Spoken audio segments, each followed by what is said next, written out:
Hi guys, welcome back to SwitchUp. Now many of you might be sat there thinking, what the heck is VIGOR? Well, if you've ever heard of Bohemia Interactive, they created some of the best and most realistic war shooters back on PC, including the excellent Arma series. And at, I believe, E3 2018, they announced VIGOR for the Xbox One. Let's take a look at the current beta that I'm playing through, and we'll try and cover off every aspect of the title so far. This won't be a scored review, because that wouldn't be fair for a beta, but I will give you my thoughts and feedback on the game, and a general review across the board. A big thanks to all of you who are new to the channel. What are we on now? 86,000, that's crazy. Thanks so much to our patrons who support us each and every month. And with that said, is this one to keep on your radar? Let's find out.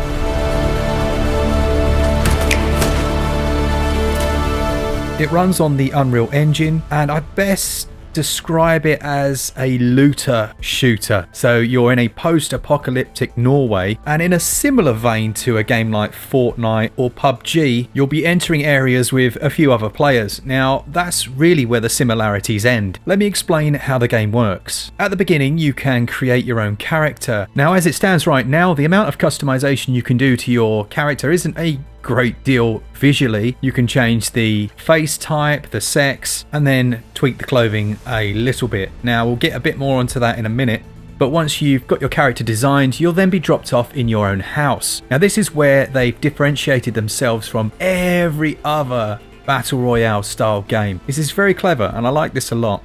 You have your own house which you can level up. As you go out into the wilderness, and we'll talk about that in a second, the rewards that you bring back and the experience that you bring back allows you to then put points into different aspects of your house. You can increase your generator, which will give you certain items. You can improve your workbench, which you can then use to increase or improve the different weapons and gear that you've got.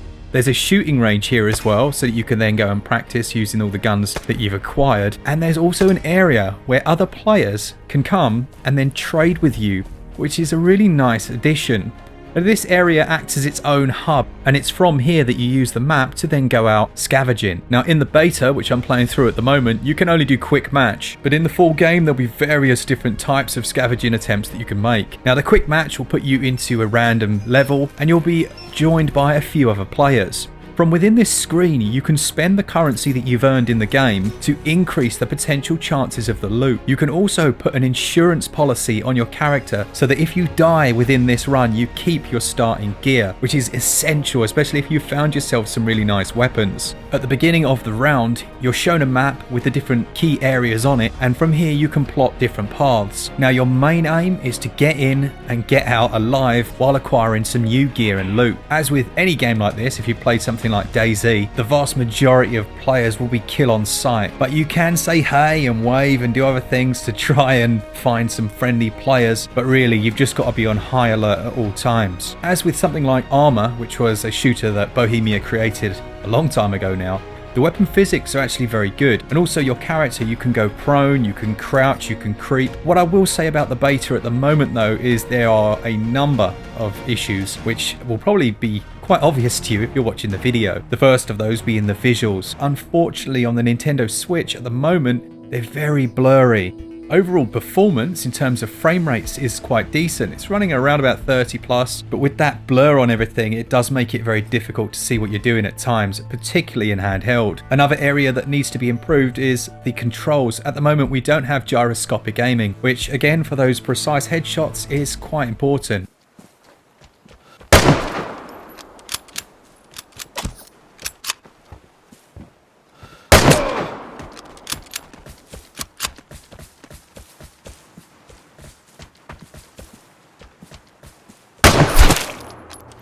Once you've set your waypoint location and you've begun to make your way across the map, you'll notice the next thing that really kind of is bugging me at the moment, and it's the directional sound. It sounds like your footprints, your feet are like over to the right of you somewhere, which is really freaks you out because you're constantly thinking, am I being followed?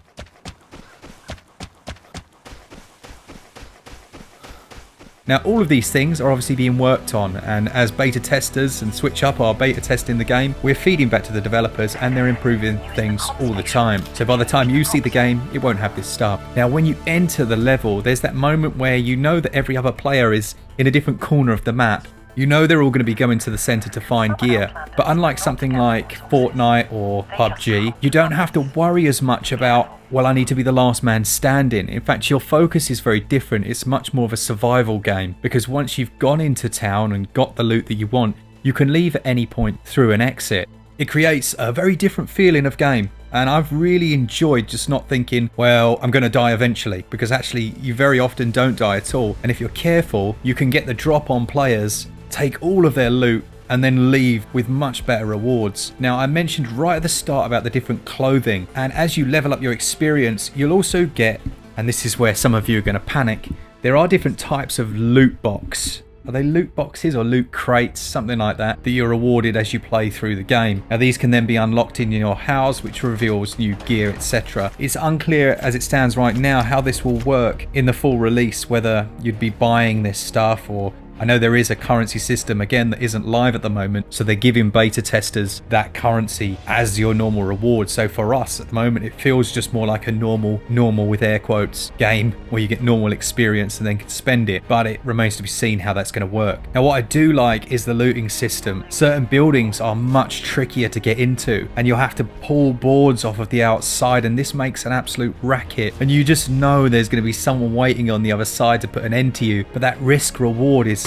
really gripping. There are several different maps here as well. I'm not entirely sure of the total number as it stands, but that adds quite a bit of replayability when you're going out on these runs. Now back to the house for a minute then. When you do gradually upgrade and build up, there's a sense of permanency, so there's a permanent improvement that you can make. It's not all cosmetic. As you're grinding and working your way through the runs, and your house gets better, your gear gets better as well. The amount of things that you can craft to use on your weapons improves. So essentially you can actually level your character to be more powerful than other people's, which for me, even in the short time I've been playing so far, has given it a real sense of purpose. I guess it's something more akin to maybe a Destiny game, where your efforts, although they take a serious amount of time, can actually pay off. Each round does have a set amount of time as well, so if you're finding yourself scavenging and creeping through the woods, etc., there may come a time when a radiation warning kicks in, and every player on that map is going to be running for their lives, because if the radiation gets you before you can reach the exit, then unfortunately you are dead. I want to talk a little bit about cross-platform. Now, it's unusual to say the least to have an Xbox One game now released on the Nintendo Switch rather than going to the PS4 or the PC first, but that's what the developers have chosen to do. Now, I believe there are up to 1.2 million concurrent players on the Xbox version, and it took itself into around about the top 20 releases for online games, which is very impressive. There is cross-platform play between Xbox and Switch at launch, so this is something to look forward to, because as I've said in many videos recently, the online infrastructure of the Nintendo Switch hasn't been great in terms of the amount of people playing every game online. You could get to many games and just there's no one there in the servers, but here, because of the cross-platform, there's a very good chance that you're going to always have games to play. Even just with the beta, I didn't have any issues with finding other people to join online, and the actual performance when in-game, I had no lag whatsoever. I could clearly track players' movements. They weren't jumping across the screen, and it felt like a dedicated server experience, which is great. Now, when the game's released fully, yes, it's going to be a free-to-play title, so you will be able to just pick this up and try it out. It will have your battle passes, which is what I was talking about at the start, so that if you want to invest in the game, then the rewards you get per level will be much greater. But again, these generally seem to be cosmetic upgrades. What I wouldn't be surprised though is if we see some form of starter pack. Now, when VIGOR was released on Xbox, they also had a $10 starter pack that contained different types of jackets. It also had 650 of the currency that the game uses, so all quite standard fare. The crowns, the currency that the game has, to give you an idea of the type of cost of those when the game's actually fully released, I believe the smallest amount that you could buy is like 195, something like that, on the Xbox, and that's around $5 or £5 probably, when they bring it across here and charge us too much. And then $10 for $3.90, and then $20 for $7.80. So it's one of these things, you can pour money into it like all of these types of games. But so far, just having my own house to gradually build up gave it a focus which changes the way I approach the game. It changes my amount of enjoyment. And the fact this is Bohemia Interactive, who specialize with these types of experiences from a control standpoint with realistic weapon physics, aiming down the sights of your gun, and even the maps to some degree, as their Armor series had huge open maps with realistic topography. So I'm looking forward to this one. Let me know down in the comments if this is a title that you're going to pick up, obviously when it's free, and give it a go.